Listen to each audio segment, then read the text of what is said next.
video, we're going to take a quick look at the final exam, give an overview of what content's going to be on it, some studying resources you can use, as well as the rules for the final exam and what you need to get ready beforehand. So here's a quick summary. The exam's going to be 3 hours long. It's going to be online using ProctorTrack and OWL. If you haven't used ProctorTrack before, I have another video explaining how to use it and to complete the onboarding process. It's going to be closed book, so no one else in the room with you, no textbooks, no cheat sheet, no online or digital resources, and no communicating with anyone else.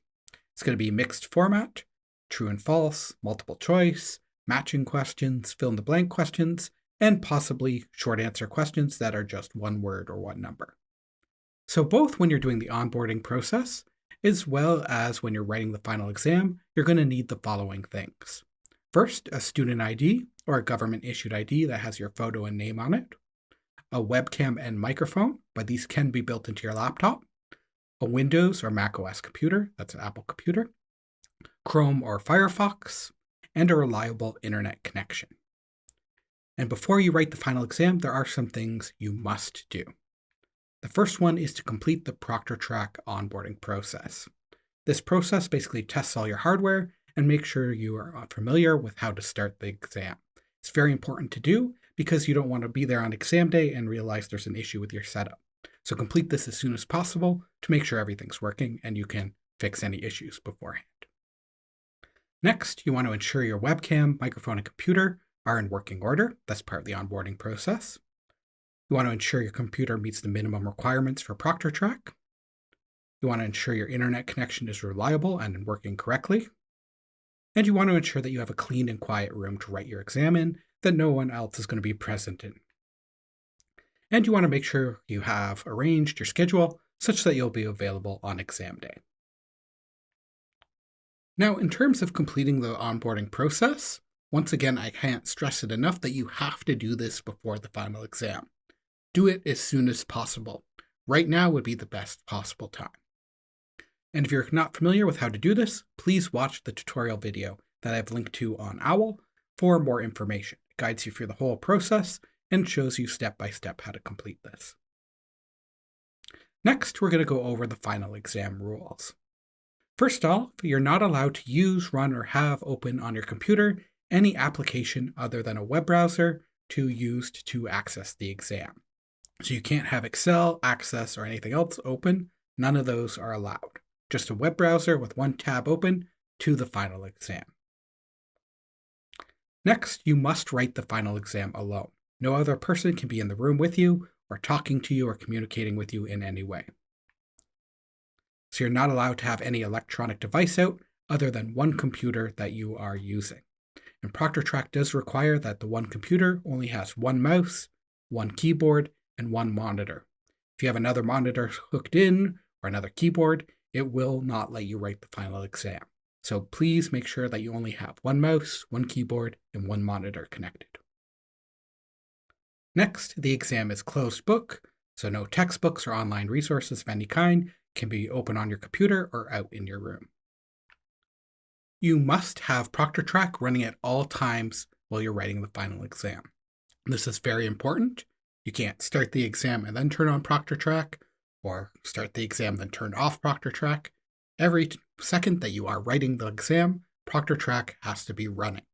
ProctorTrack stops working or crashes, you have to restart ProctorTrack right away. If you submit the exam or do any part of the exam without ProctorTrack running, that will result in a 0 grade. So please make sure that ProctorTrack is running when you write the exam, and it also won't let you into the exam without ProctorTrack running, because ProctorTrack will be how you get the password to access the final exam. So you may not open any browser tabs or windows other than the one to write your final exam in, and you could also open one to contact tech support if that's needed, but you can't open anything on OWL to look anything up or Google anything or anything like that. It just has to be one tab open to the exam. So again, you can't communicate with any other person in any way other than Western's exam support team. Playing music or any other audio is not allowed during the exam, and you can't be wearing headphones or anything like that. So you must follow all other rules presented in the exam or the ProctorTrack software. No food or drink is allowed during the exam. The only exception is water, and only if it's in a clear container, such as a glass or cup or a clear plastic bottle, and only if that container has no markings, labels, or writing on it. So you should also show all sides of this container to the camera during your room scan.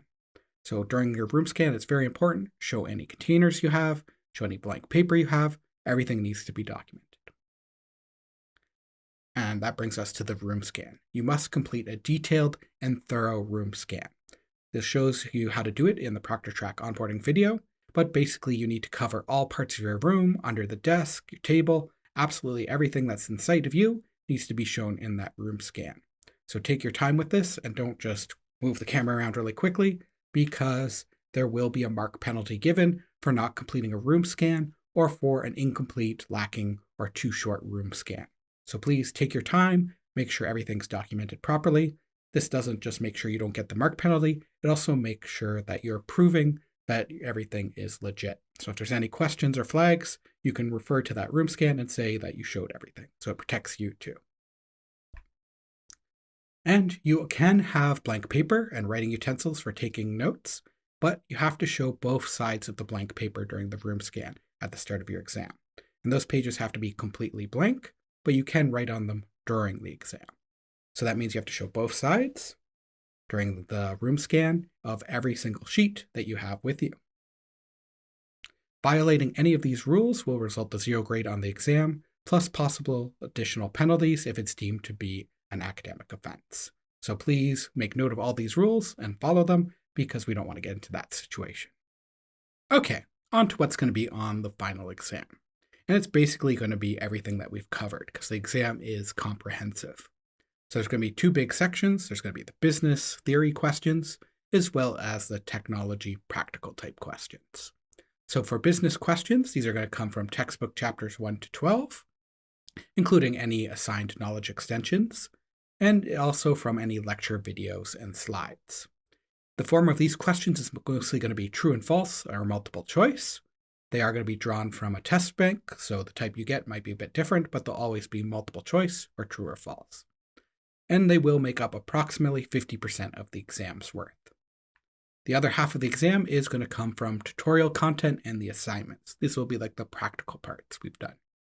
So these may include Excel, such as functions, formula, GUI, access, input masks, field properties, GUI, ERDs, XML, XSD, SQL, ports, forms, and queries, anything covered in a tutorial video, slides, or assignment, and these questions are going to be a little bit more involved.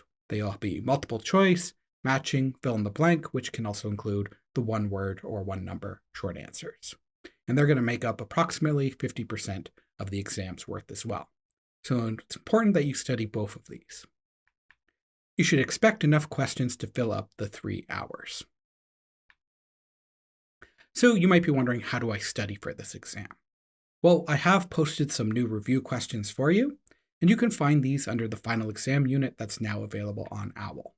It will look like this on the homepage, and once you click on that unit, it'll be available under Exam Overview and Resources. There'll be some PDFs here, both with the one with the answers and one without answers. I recommend trying out the ones without answers first, and then checking your answers. The other resource will be from your MyLab MIS site. That's that site you get access to with the textbook. And this has a lot of good resources for studying those textbook business theory type things. So they have a bunch of things. They have those assigned homework quizzes, as well as those more interactive Access and Excel homework. They have the dynamic study modules, glossary flashcards, as well as e-text study modules. So I highly recommend trying a bunch of those quizzes, at least once for each chapter. And there are extra quizzes on there above what was assigned with homework to give you even more practice. So it's important that you study from both of these. The review questions, they'll help you with the practical side, and from the MyLab MIS, because this is going to help you with those business theory questions. I also highly recommend you look over your past assignments, see what you got wrong, try to understand why, your past quizzes, and the assigned readings, lectures, and tutorial videos. For more generic help with writing tests, the Learning Development and Success Center, you can get there at uwo.ca/sdc/learning, has a lot of resources for things like time management for exams, preparing for tests and exams, writing multiple choice tests, and learning from multiple choice exams. These are great generic resources if you ever have any issues with time management, multiple choice, things like that. So that's all I have for you in this video. Your next step should be checking out that ProctorTrack video so you know how to complete the onboarding process. If you have any questions about the final exam, the course, or anything that's come up, please ask on the OWL course forums, and I'll try to get back to you as soon as possible. Thank you for watching, and have a great day.